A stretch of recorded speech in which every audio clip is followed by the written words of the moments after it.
Adjectives in English by Guruji'S English.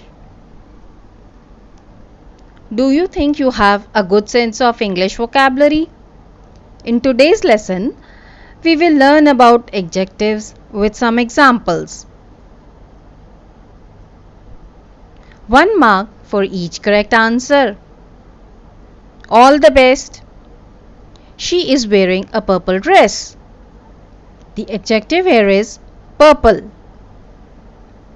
He has a nice pair of shoes.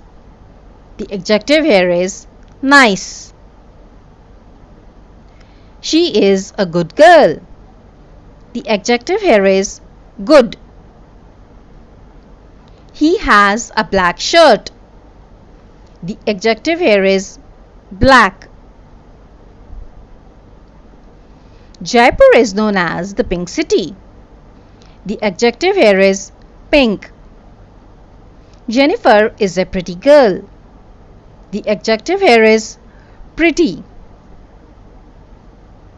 I am reading an interesting book.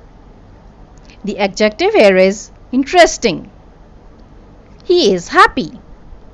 The adjective here is happy. This is a funny book. The adjective here is funny. I'm feeling hungry. The adjective here is hungry. How did you do? Leave a comment with your score. Thank you for watching. Please like, share and subscribe the video. Press the bell icon to receive regular updates on our videos.